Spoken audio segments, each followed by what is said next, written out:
Good afternoon, ladies and gentlemen. My name is Michael for Tactica Imperialis, and welcome to episode 3 of Custom Rules, the series in which you literally make the rules. Today's rules come from Twitter. The user is at Cadian Shock. He is a blogger, a 40k blogger, and I'll put his blog in the description, so make sure you go and read that. He posts all sorts of stuff. He does social media, he does the hobby, he does painting, I believe.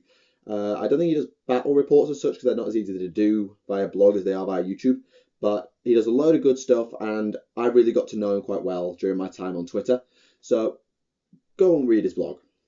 Anyway, the formation he sent me is a formation based on Commissar Yarrick. It comes from the book Yarrick Imperial Creed by David Annandale, who is one of the upcoming stars of Black Library. I have to admit, I've read some of his stuff. I think it was... I've forgotten what it was now. I know I've read at least one of them, and I really enjoyed one of his books. It was, I think, from the Space Marine Battle series. Anyway, plug over.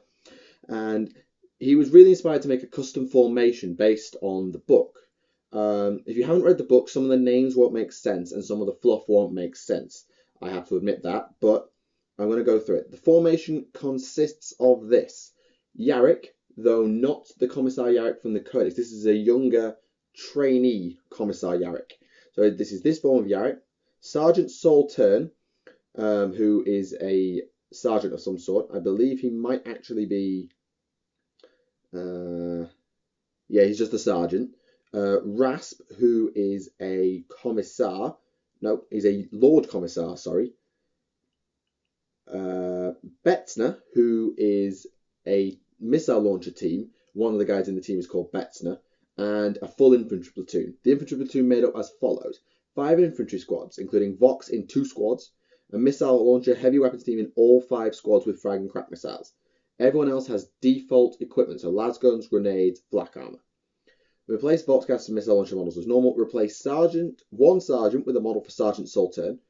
Designate 1 missile squad as Betzner's team. You don't need to determine which of the team's models is Betzner. The whole team of 2 is Betzner. So you get 2 guys on a base, one of them isn't one and one's just some dude. The team is Betzner's team.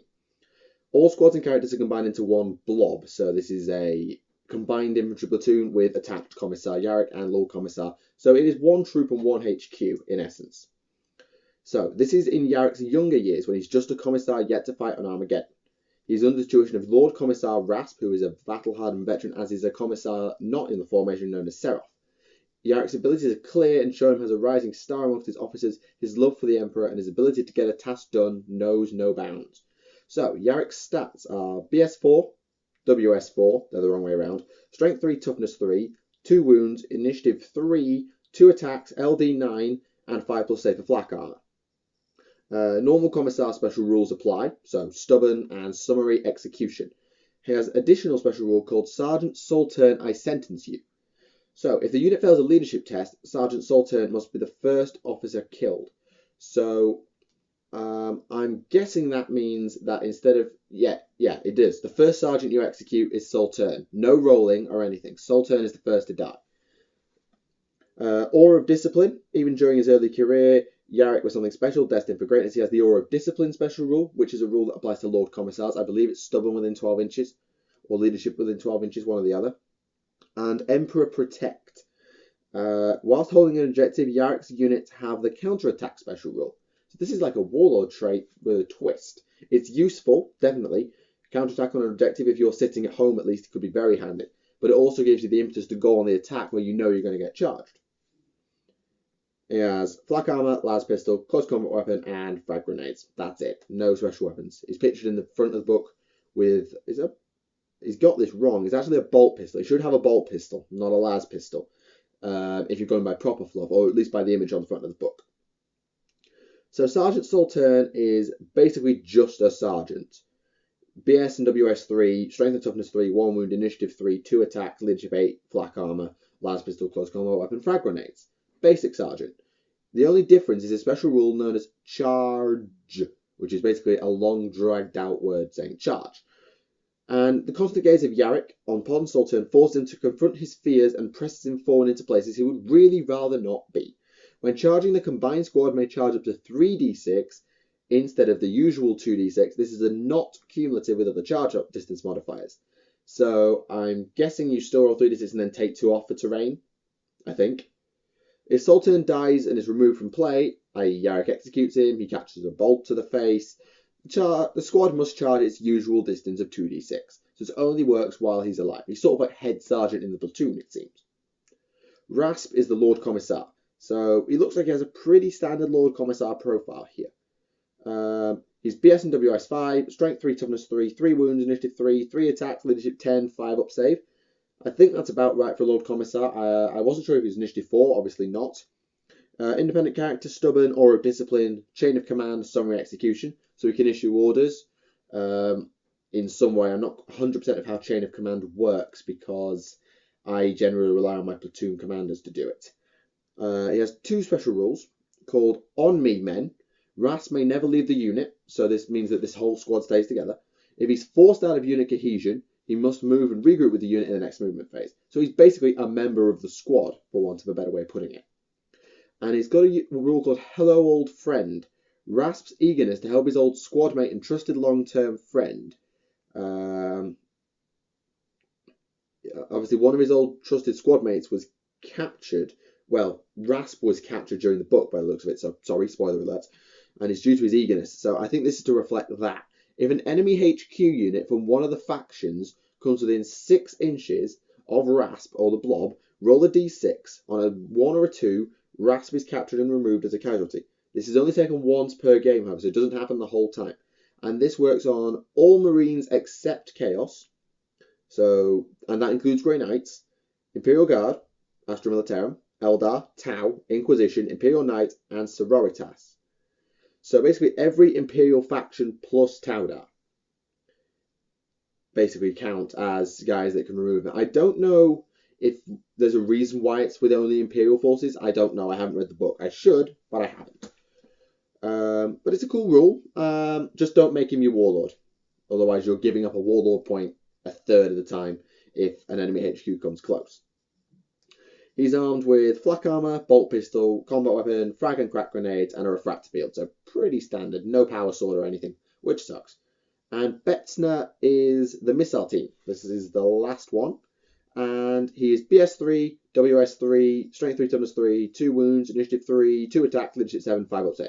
A basic heavy weapon team with a missile launcher. And they have a rule called I Can See Clearly Now. I almost started singing when I read that rule. Betzner's newfound abilities are somewhat random. Basically, as it says here, during the first engagement, Betzner takes down a large Chaos Walker, probably a Hellbrute. This is a great feat, but not without its downfall. During the firefight, Betzner is touched mentally by the creature. So obviously, the creature, I'm assuming it was demonic, has gone inside his head. So this gives him some new abilities. Just like the war. Roll for Betzner's shooting attacks separately from the other ML team. So roll the other 4 and then roll him. Or roll him first. Before rolling to hit, roll a d6 and consult the table. This is why you do it last. On a 1, the missile targets the nearest friendly model. Roll to hit as normal against the friendly unit. If the missile is a frag, place the template of the nearest friendly unit and roll for scatter as normal. So decide before you shoot whether you're going frag or crack. Then roll this d6. And then see what happens. So you might hit the nearest guardsman or even hit a template on guardsman. So if it was me, I'd probably try and go crack with Betzner's team as best you can. 2 to 5, target as normal. 6, target as normal. And any hits are rending and pinning, which is extra. So it could blow your own guys up, but it could also be really quite nasty. A crack missile with rending is terrifying. Because, well, it can kill any vehicle it hits. And they've just got basic equipment. And that's it, really. That's the Yarrick formation. It costs 475 points, which I did the maths loosely in my head is roughly the same as what it would cost basic, because you've got some nerfs, what with the Betzner thing, the Sultan thing, and the Rasp thing, but you also have some buffs in the form of, again, the Betzner thing. Yarrick being a Lord Commissar with extra rule, or Commissar with Lord Commissar rules, the bonus charge distance, and yeah. I think this is quite cool. Of course, I didn't make it, so I like it. I don't know how much the fluff fits. Obviously, Cadian Shock has done this. So let me know in the comments what you think. I will link him in the description, and I will tell him about this video so he can read your comments. If you want, either post them possibly. Can you post? yeah, you can post some comments on this post if you wish, and talk to him directly. I'm sure he'd really appreciate that, so make sure you do that. So that's all for this episode of Custom Rules. I hope you like the custom rules, and I hope this inspires you to go and create some of your own now that you've seen other people do it. So go ahead. And I look forward to taking some submissions from you in the future. Either comment them below with some links, or talk to me Twitter, Facebook, whatever takes your fancy, really. So thank you for watching this video. I hope you enjoyed it. Leave a like if you did. My name is Michael, and I will see you again.